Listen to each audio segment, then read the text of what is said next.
All right. Thank you guys for tuning into this week's show where I spotlight local community leaders, shooting stars, just people who I feel like should be highlighted in our community who are making a difference and who are passionate about what they're doing. And I'm just super lucky to get to work in a community where there's plenty of people that I do want to interview and introduce to my friends out there. So today we have on Chad Martin from Sunrise Realty, somebody who I've known, at least since early middle school days, but just a great guy and somebody who I want to introduce to everybody else out there. Thanks for coming on, Chad. Well, thanks for having me. And yeah, we've known each other for a long time and small community, and that's good. Yes. Yeah, no, Chad's from the Wakarusa community as well. And he's doing a great job building his real estate business. And so I wanted to have him on to talk about, how he's gone about doing that and, why he finds passion in his job. So Chad, one of the things that I notice about you right away, and I think that that anybody would notice about you right away, and I know the people who have used you as a realtor have definitely said that they've noticed this, is that you put a lot of care into your job, a lot of passion. Can you speak as to where's that come from? That's a great story. And it starts with my grandpa, actually. That started with Martin's Meat Market there in Wakarusa. My grandpa was a very personable person. He loved everybody that came in the door. And I was very young running around that meat market when his business was growing. And so I got to watch him interact with people. And then as I got older, I got to hear stories about him. And one thing, you caught me. You kind of caught me off guard there, because this is a story that makes everything in my life important. No, I love it. I love it. Is the stories that you would hear about him is just, and he never said a thing about him, but he would take care of people that were somewhat forgotten. The gentleman that is in his late years of life, and he's in the nursing home and he doesn't have any family coming to see him. My grandpa would find out about that person because he used to come into the meat market, and he would be the person to go down to McDonald's and get some cheeseburgers and take him into the nursing home and just sit there with him, just so that he knew that somebody was there that cared about him. Wow. And that is that's something that I strive for, that people would have that feeling walking away from dealing with me. Wow. So yeah, my grandpa was a huge part of that, and that's great story, great legacy. That's awesome, dude. That's such a good answer, because when it's so evident, it comes from somewhere deep, Yeah. And I've never asked you that before. So that's really cool. Isn't it? It's I've never told that story like that. So as far as where a lot of people are going to hear it. So it's but that's the driving force behind what I do and where I'm at. Dude, that's so awesome. And has your grandpa passed? Yes, he's been gone. He's been gone for over 3 years now. Well, yeah. I know that he's, and I know that he's definitely watching and proud of the legacy that he's handed on. Yeah. So that's awesome. Do you think that he would kind of target people who he knew weren't getting visitors? Yeah, to an extent. I think he was somebody that he always, and my wife Kristen could attest to this, is he always knew kind of what was going on in your life, and he would ask about it. Ask about your job, ask about what family was doing, and he always seemed to remember kind of what was going on with people.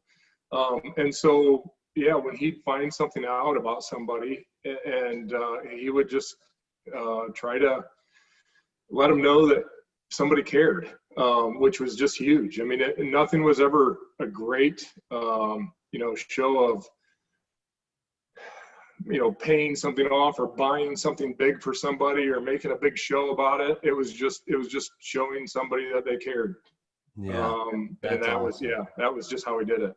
So So a lot of what I do as a realtor is just to show people that I care. A lot of it doesn't have any value as far as bringing in dollars for me, but it shows somebody that they matter, and that somebody's out there watching for them. Yeah. But you know what, Chad? I think that when you have a deeper purpose than just monetizing everything, then it does come through. And it's funny how it ends up, even though that's not why you're doing it, it ends up coming around, and God blesses us for that. And it monetizes in some way, even if it's the currency of heaven, so to speak. Right. Yeah. Yep. So no, that's awesome. And I think people like working with people that they know care about them. And that's just, if it's anything, just asking advice from somebody. It's you're going to go to somebody that you think cares for you. And so that's key. Well, so just like when I was building, Pro IT as a brand and as a business, one of the things that I've always strived for was that it would be a safe place to do business. And that's like that nobody would ever get hurt there, Right. and not only hurt there, people working for me, I'm talking about like hurt financially, hurt emotionally, like that this would be a safe place to where people would want to send their friends and family. And that was born of me seeing early on, probably my first ever client, to be honest with you, back when I was still working at Notre Dame, got severely ripped off. And I just couldn't believe it, I guess, that somebody would gouge so bad, like literally selling devices that were on an invoice that never even were there. And they weren't techie. They didn't know. Like, so as we started going down this rabbit hole, it got worse and worse and worse. And I had to end up going to court to be an expert witness, which basically just to testify none of this stuff that was on the invoice ever was installed at my clients. And so, dude, that really, I really took that personal. Like I actually got like very angry about it because it was less than a mile away from my dad's restaurant, Cook's Pizza, which has been there for 49 years. And I was like, wait a minute, like this is happening in my town. And this guy was from, I don't know, South Bend, Mishawaka, somewhere, not super far away, but it was just kind of like, you're going to come into my town and you're going to, take advantage of these very non-techie people, and they trust you with everything. So that left a huge impression on me and just made me feel like, any business that I'm going to be a part of, it's got to be a safe place, because people do trust you and you can take advantage of them when they trust you. Yep. Big time. And that is, sometimes that's a hard line that you have to draw in the sand as far as benefiting yourself or benefiting your client. And sometimes that's the difference of not having a client. Somebody realizes that, they probably could get the loan, but financially it just doesn't look right on their books. And so, they might be approved for $250,000, but $150,000 is the payment that they can work with. And then they're not finding a house that they want in that $150,000 range. So sometimes it's just one of those things where, as a realtor and looking out for the best interest of your client, is just, hey, why don't we take some time off, let the market maybe settle down a little bit, or get into winter when you don't have as many people competing with you, and let's see if we can find something for you then. So delaying what's good for you, so that your client can have what they need. I think they feel that, and it's huge for them. And that's like what you're saying. It's not just a, bill whatever you can type thing. It's take care of them, explain what they need to know, and don't just try and shove it down their throat. Yeah. Well, what are, this, I'm going to switch gears here just a little bit. So, this has been obviously with COVID, not a normal year, right? So, and I'm semi new to, the mortgage industry, real estate industry. It's been, I guess it's coming up on a year here in December. But, I guess my question, and I think maybe the question of a lot of people that are going to be watching this would be, because the hot season for real estate, right, which is obviously summertime, Yeah.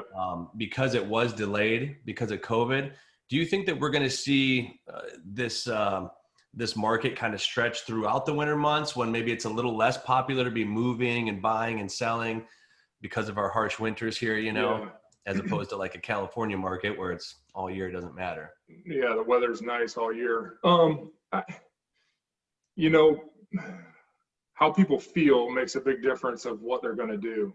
Obviously, I can't predict what the winter is going to bring or next spring, but interest rates are being low, and I think you talked about FHA adding a 1.5% come the end of the year, first of next year type thing. Yeah, So Fannie and Freddie, yeah.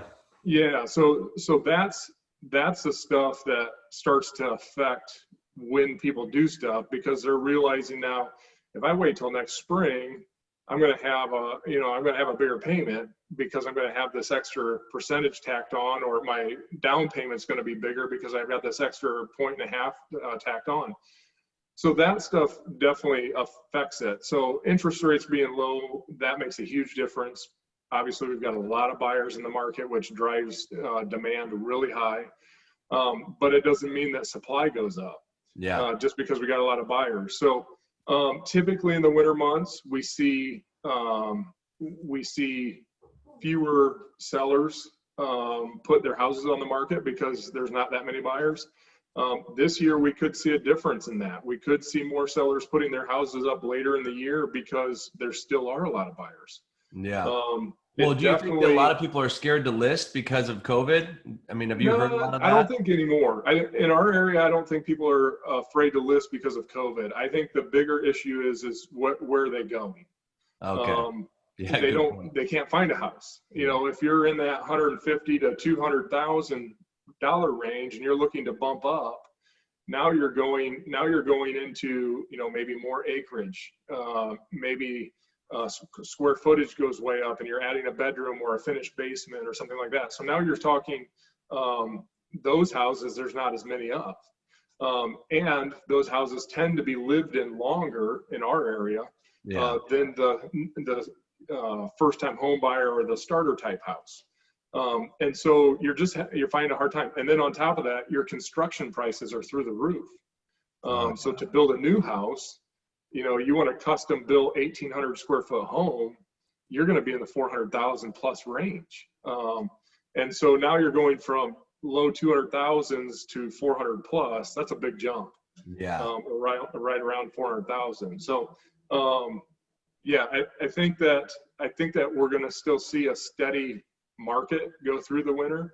But to say that it's not going to slow down, I think it's going to a little bit, but we're still going to have a lot of buyers.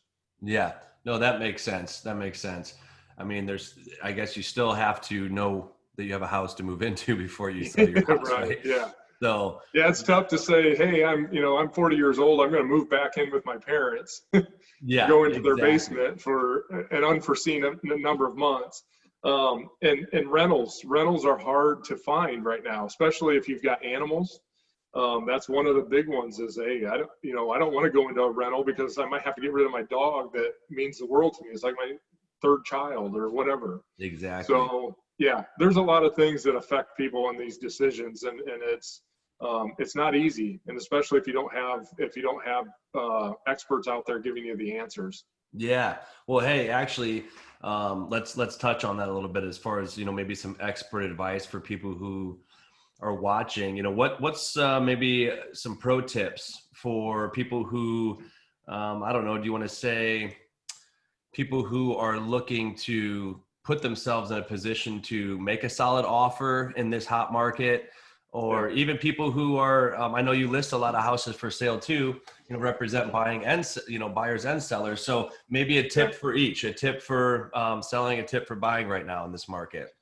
For buyers, the best tip that I can give is try to go conventional.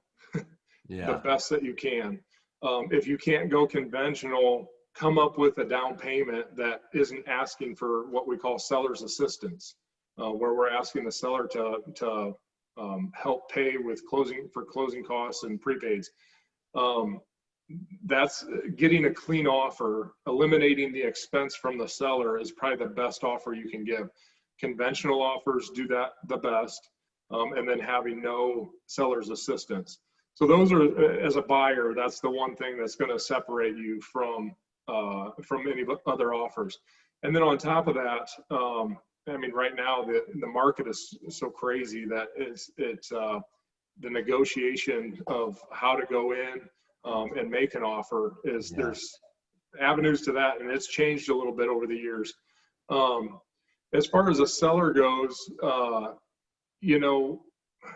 Yeah, does the seller even have to do anything special right now? They just put a for sale sign out.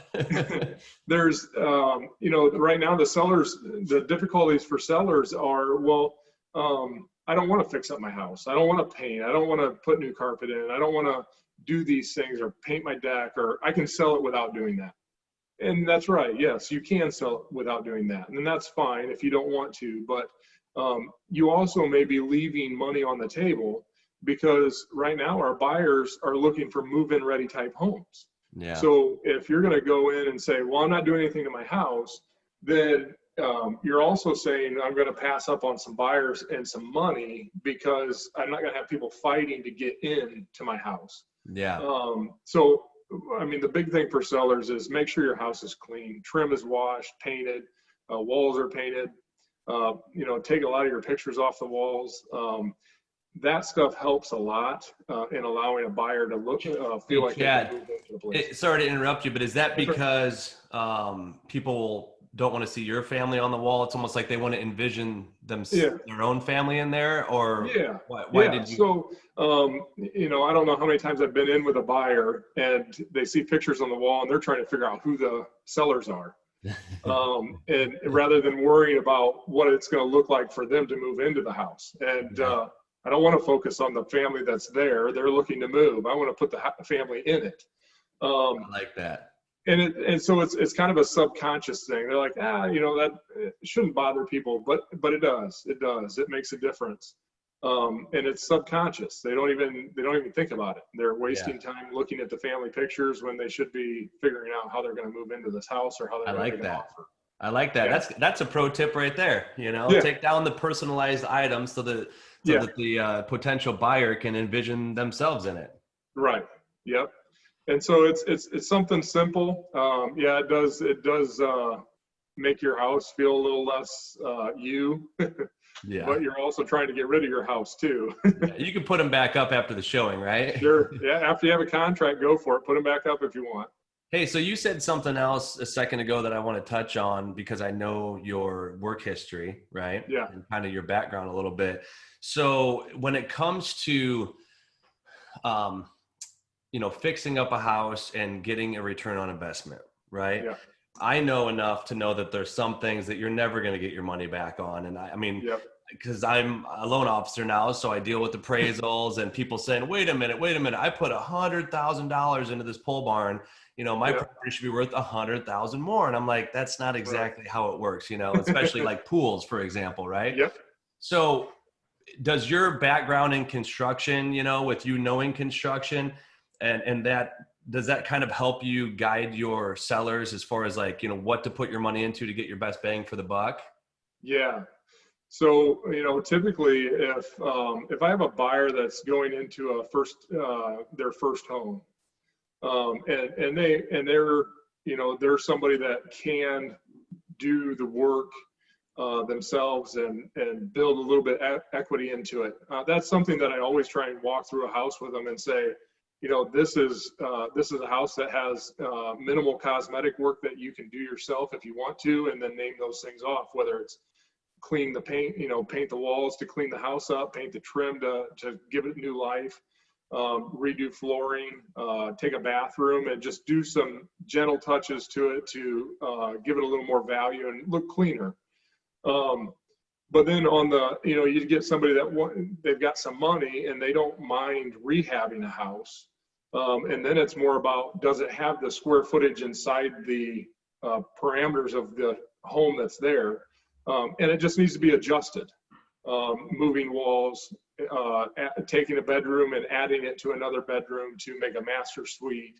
you know, adding a bedroom in the basement or a bathroom in the basement, what that looks like. Is it worth it? Do I need to add on? That type of stuff. And that's the stuff that I do really enjoy, helping people dream, because that's who I am. I mean, I've enjoyed that. I've remodeled every house that I've ever lived in. Actually, I'm in the middle of remodeling the house that I'm in. And so my wife, I'm sure, she puts up with a lot. So I'm blessed that she's very quiet about it most of the time. And, but yes, it does help. It helps a lot. People want to know what's possible. And on top of that, I know what some costs can be. And, you know, if they need to just talk to a contractor and just see what could happen. Yeah. So hey, yeah, by the way, Chad, helps. by the What's way, that? I love your backyard area. You posted that on Facebook before. Yeah. I don't know Yeah. what's going on back there, but it does not look like you're anywhere around here. It's Yeah. like some sort of, like resort in Mexico or something. They got it all decorated. Well, you know, as you go through your career, you do a lot of different things. And I started out in the landscaping business, worked for Bell's Nursery. That was local there. That's where I got my start, and then went out on my own. And I love the landscaping. I mean, it dresses, again, that's another thing for a house, to curb appeal. And so, yeah, we spent all last summer remodeling our backyard, and we have a pool back there. So we're trying to incorporate everything in this. We love being outside and entertaining people. So that was a big part of our backyard. But yeah, that goes again as curb appeal, landscaping around the house. These new homes that are going up and don't have a lot of landscaping around them, just about drive me nuts, because it needs a little bit. It needs a little bit of curb appeal there. Hey, you know what? So I heard something interesting yesterday from a realtor that I'm working with on a certain deal. Okay. And we were talking about, how much does it really mean? Because we were deciding if the borrower, we were trying to take them conventional, obviously, because that's always the gold standard. Now their situation, because the co-borrower's credit score, they needed the co-borrower's income, and as you know, if the co-borrower is on the application, then you have to also incorporate the credit score. So that drug them down into the FHA arena. Which, you and I know FHA is a great loan product, but there's some drawbacks as far as, the listing agent might say, okay, the appraisal's a little more picky. I think that most listing agents would accept, if all things are equal, a conventional over an FHA, right? Because of the appraisal process is a little more lenient. Well, in this situation, we were talking about that, and she said in the past that she has had FHA offers that were equal to the conventional offer accepted over the conventional offer because there was a story. And so I had never heard this before, but you can actually, and I don't know if I'm tapping into like industry secrets here that I shouldn't be saying. Okay. So you can actually submit a story, with your buyer's offer that can really tug on the heartstrings of the seller, right? Is that? Yep, you can. And it is, I don't know if they would call it a myth within the industry, but it's one of those subtle touches that, and it doesn't always work. But sometimes money talks, and that's all that matters. Yep. And that's all that matters. And so, but again, it's one of those things, it's worth a shot. A lot of people that have lived in their house a long time, where they've built a lot of equity in their house. And actually, I just spoke with a gentleman not too long ago that said they really don't care what price they get as long as it's around a certain number. Wow. But they are more concerned about who's going to be moving into it, because they love their neighbors. And they may not want to just let anybody move into the area. I know that when we sold our home there in Wakarusa and moved to the country, that was something on our minds. Yep. We were concerned about who was going to be moving in, and so we wanted to pick somebody that we felt would love our neighbors like we did. Yeah. And so as a seller, you have that option. You can make that choice. And so if the buyer wants to send a letter with their offer, I never turn it down. It's always a good idea. I've had offers accepted that I never thought were going to get accepted. And it took a while, but it was basically because the seller loved the story of the family and what was going to happen after they sold it. Wow. So whether it's a myth or whatever, letters to the seller do work. And it's worth your time if you're going in with multiple offers and you really want to tug on the heartstrings of the person that's selling. That's awesome. Yeah, I was pretty blown away by that, because I don't know if you know this, but something that we were told on our company-wide call, which, we're all over the country, our parent company is. And so it's just interesting to, hear the company calls. You just, you find out about new things. And this was one of the things that I thought was really interesting, was they were encouraging us to tell the story of our borrowers to underwriting. And if you're familiar with underwriters, it's kind of like, and I feel bad to even say this, because underwriters are awesome. They're people too. They're great people too. And right now they're working their butts off in our company. So, I got to be careful what I say, but to be honest, it does feel like, the loan officer is on the opposite end of the underwriter. We're trying to fight for a deal to get done, and they're trying to make sure that it feels like they're trying to fight for it to not go through. Right. But really what they're trying to do is make sure that the company's not buying bad deals, and that we're making good loans. And not only that, we don't want to give money to a family if it's going to hurt them. Right. If they're not going to be able to afford the house. So they encouraged us to write, not that you have to make a huge story, but even a video of a loan officer telling the story of, hey, I know this guy just switched jobs, but he's been in the RV industry for 15 years. And, to really explain that, which is cool, because I like to do that. I like to try to paint a picture, because I become emotionally involved, I really do. I just get so attached to these people, and I hear their stories, and I'm really pulling for these people to get this house. And each person has a story. Like yesterday, I just had one, which I won't go into, but it was, it just killed me, and it was one of the, this happens a lot, but the guy just left a solid job to go out on his own business wise. And I had to tell him, dude, 2 years, like you need 2 years of tax returns. Yeah, I know. And me as an entrepreneur, it's like, if I had the money, I'd give you the money for the house, Right. But anyway, I thought that was really, it's an average. So then you're not even guaranteed that you're going to get your second year's income. Yes. It's an average. And every business owner is encouraged, if they work with any smart CPAs, to write off everything possible. Right. So you can show that you make 50 to 100,000 a year, but if you write everything off and you play the tax game, it might show you made zero. Yeah. So now what's your buying power? Zero.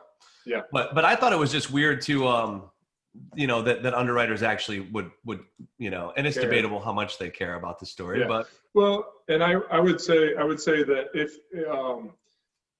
probably the idea or the logic behind it is that if you know a little bit about their story, you may try and work a little bit harder for them. You might think of an avenue that you could go down to figure it out for them, where rather than just cutting it off and just saying, no, this one's not going to work, and shove it back to you saying that they've been rejected. It definitely, when you know somebody's story a little bit more, you definitely try to work a little harder for them. So it's always important to find that story out. Yeah. And, and with Trump, being so pro business. Yeah. I know this is kind of a pipe dream, but I would love to see. It just feels like people who are entrepreneurs, we're supposed to encourage them, right? Because that's the heartbeat of America, small business, and supposedly we're all rooting for small businesses. But yet we're also telling entrepreneurs that when they take that leap of faith, it's going to be 2 hard years before we're giving you money for almost anything. So I would love to see like some sort of entrepreneur co-op, where they're able to get help, because in the last several situations where I was going to have to say no to somebody or try to find another avenue if their spouse didn't work and, couldn't support the loan.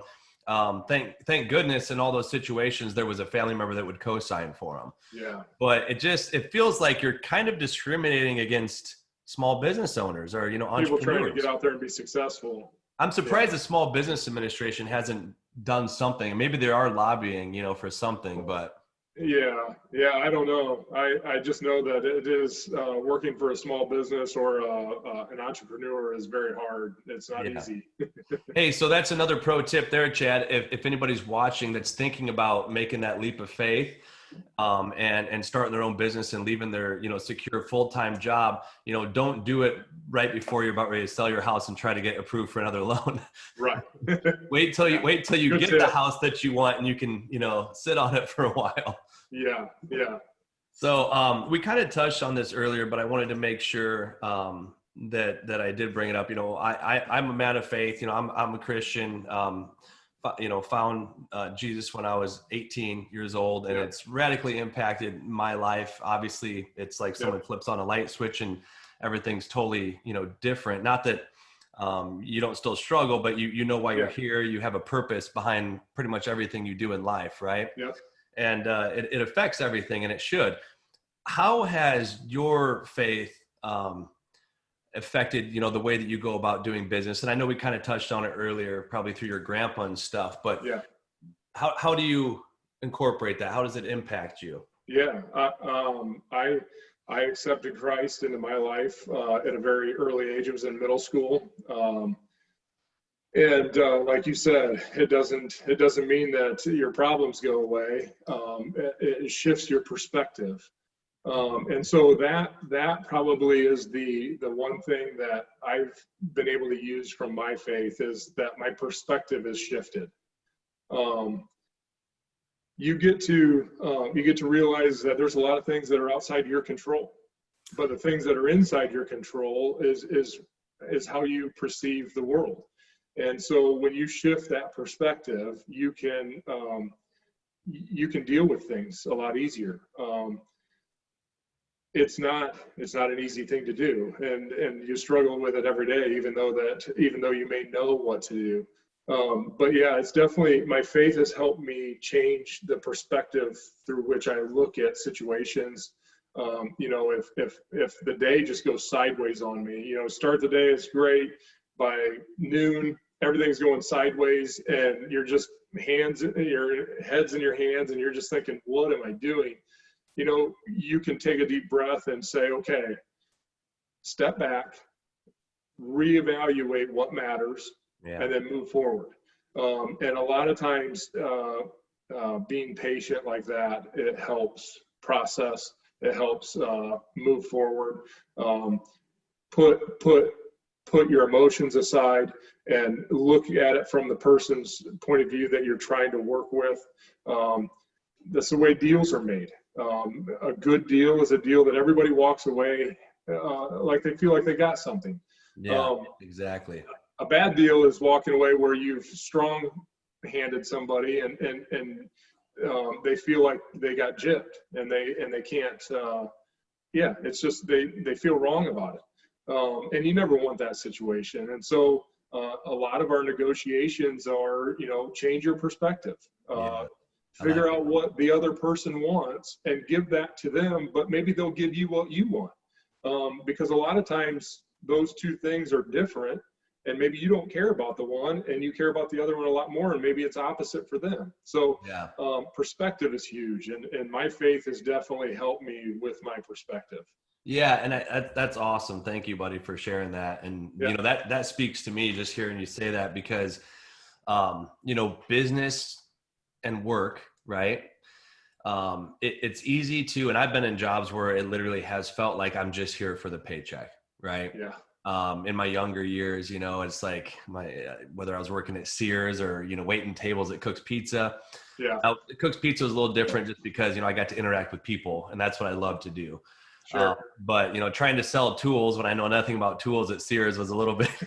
I was there for the paycheck. I was 16 years old, or maybe even 15, because I think I had to get a ride there. But anyway, I feel like when it can incorporate faith with your work, then even a bad day can not that it's still not a bad day, but you can make sense of it, because maybe you didn't make money, right? Like to be honest with you, I just had 2 deals that I've been working really hard on. They just totally went away yesterday, and it was a lot of money. If you add those 2 deals together, one of them just took a new job. Now he's not going to qualify. and the other one was the couple's separating, you know, or they might be separating. So now they don't know what they want to do. They're in a holding pattern, which actually was pretty cool because I ended up, you know, being able to kind of be counselor too there a little bit. But, you know, I could look at that and say, man, that really sucks. You know, that's, you know, a bunch of money gone right there. But to be honest with you, I didn't go into, I didn't feel sorry for myself for too long because I was able to think, all right, God, you know, what are you trying to teach me in this moment? Or, you know, what else can I learn from this? And so if I didn't have that faith, it just would be like, you know, did I make money today or not? There's no purpose on top of it. Right.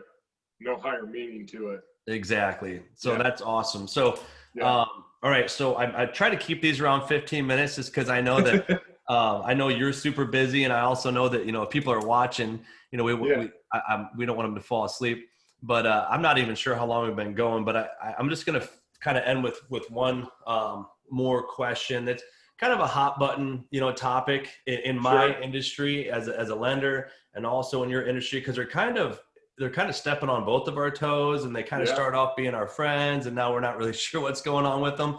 But, you know, what's your take on Zillow, and, you know, what that means for the industry, for all of us moving forward? Well, and I know that's a loaded question, so you could probably that's a go little bit of a loaded question, but they got a lot more power than I have. So if they want to bury me, they probably can. Zillow's got, there's a lot of great things that Zillow does. They give out a lot of information, whether it's good or bad. They offer a platform for sale by owners to be a part of the marketing system. They also give out a lot of information to buyers as to how to go forward with making a purchase. The thing that happens with Zillow is,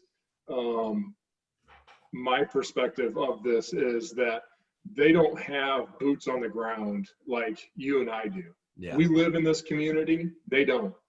They are asking lenders and realtors to buy advertising on their system so they can keep doing what they're doing and show that they're making money. But what they don't realize is that we still hold the information of our local community, and we still hold the power to show that we care. Zillow is still a digital world. Now they do, like I said, they do some things really good, but my biggest thing with them is they're an algorithm. They are put in the numbers, spit out a number. I'm showing up, I'm looking at you, I'm shaking your hand, I'm giving you my personal information from walking through different houses in your community. I'm watching your kids play football. I'm watching your kids run cross country, you know, going to concerts with parents. And so, you know, there's a big difference in that, especially in this world where we're not trusting the information that's coming out on the internet. You know, I've had a lot more people ask me, you know, are the Zillow estimates, are those even right? And so, you know, I don't want to take away from what they're doing because they are trying to get information out there. Yeah. But there's still a lot of stuff that us as realtors can do. Number one, not give them money for their advertising. And then number two, just be an expert in your area. Yeah. Because you're going to be able to overpower the Zillow information with your personal experiences and what you know from your area. So just dig into your area and be the best in your area. Yeah. Well, I take it a little bit personal just because I am, even though I'm just as guilty as anybody, I mean, of using, you know, Amazon at times instead of my local stores. Yeah. But, you know, whenever I can, I will go down to a local hardware store and even pay more money, you know, for something when I'm not like dying for the convenience of, you know, not having to, you know, to wait for something. But the thing that does that I do take a little personal is that they promised realtors from the beginning that, you know, they weren't going to step on your toes. We were going to be partners with you and all that jazz. And same thing with lenders. And now the truth comes out that they're starting to kind of encroach upon that. They're starting to kind of try to sell homes. They're starting to, I believe that they even have mortgage partners that they're, now providing the loans for. And fortunately, all the whether it's Rocket Mortgage or Zillow, they missed out on the relationship. That the few people that I have ran into that, were pre-qualified by the online people. Yeah. They first of all had a terrible rate. They give you the bright, shiny interest rate, but then in the fine print, they're charging you thousands of dollars for that rate. Right. Yeah. And then also the buyers come to me totally uneducated. Like, nobody, they're hiring kids out of high school or college with zero experience. They didn't pass the exams that I've taken. And so it just feels like if they would just stay in their place and be that information partner to us, that'd be great. But it does kind of worry me, and I know maybe some other some realtors too, that are they going to try to squash us eventually? and I guess it goes back to is just responsibility of being a realtor or being a lender. Is it's our responsibility to know everything that we can about our market, everything we can know about our industry, so that when somebody comes to us, we can educate them. We can take time with them. The digital world there is some good aspects of it with Zillow having those things, but there's very, very, very few people that can navigate them and use them the way they're supposed to be used. I've heard of the stories where Rocket Mortgage or Zillow Lender or any of that stuff, a buyer goes to a for sale by owner and they make an offer. Well, during the process of that loan, what they don't realize is that because they don't have a down payment or they can't cover their origination fee for the loan, they've got to go back to the seller and say, hey, we screwed up. We don't have a down payment and we don't have our closing costs. So we need your help now. Yeah. Well, I mean, nobody knows what's going on. The lender's not helping. There's no one sitting there walking them through the process of the deal.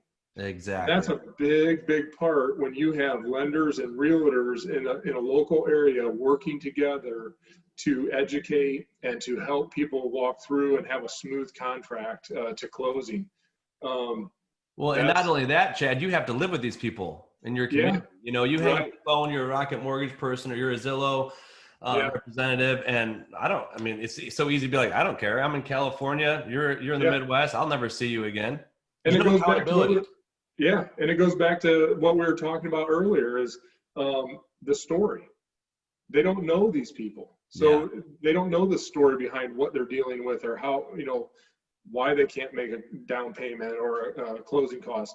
So again, we have us locally, we have a lot of value. We just got to use it. We got to flex our muscle. Exactly. And we got to use it. So, and I think that the better realtors, we've got some great realtors in our area, and they're really good at flexing their muscle. And some of them don't even use Zillow. Yeah. And so that's a great attribute to our local market when we have realtors that are like that. And that's what's now we're a smaller market, so Zillow's not targeting us per se. We're going to get a little of the fallout. There's Redfin and there's a lot of different companies out there that are trying to do this stuff, but it's still boots on the ground is what's going to make you better than anybody else, whether it's on the internet or any other realtor in the area. Just focus on being responsible for you. Well, and fortunately, Chad, humans still like to do business with humans, it's just, and for everything that we said earlier, we are made for connection. We were designed for interaction. And I don't think that there's any, until they get really good at making cyborgs, drones that, no, I truly believe that, obviously the human touch is always going to win. But it's always interesting, just to get a feeling from a realtor's perspective on, how much is Zillow a friend versus a foe? Well, I appreciate the question. It is, it can be a contentious point. I know I got a lot of friends out there that push my buttons by sending me stuff on that. Um, Yeah. but hey, On purpose, right? yeah, on purpose. Yeah. So, but it's there. We got to deal with it. To focus on it doesn't help me. So, focusing on making myself better, figuring out what works for my clients, that's what's going to make me better. And Zilla's going to do what they're going to do. I just got to try and stay a step ahead. Yeah, no, that's awesome. Well, if people who are watching would like to get a hold of you for buying, for selling, for, bouncing ideas off of, how would they best do that, Chad? I have obviously, if you're looking at houses and you want to be able to search houses and stuff that's coming up right away, I have my website martinrealtymichiana.com. And then my cell phone is on all my advertising, 574-202-2848. And so that's easy to get in contact with me. But martinrealtymichiana.com is a great place to start. And you can look on there and see a lot of different information about the houses. And then if you need anything, just contact us, call us. Nice. My phone number's on there. Yeah. Nice. When I post this, Chad, I'll be sure to actually, put the website, or maybe you can jump on and put the information in the comments section. Sounds good. Appreciate you having me on, Alex. Yeah, thanks for coming on, buddy. It's a lot of fun, and you'll definitely be on. You'll definitely be on again. So, all right, sounds good. Hey, thank you, buddy. Have a good one. Yep, you too. See ya. I'm gonna have to edit this because I can't find out how to stop it.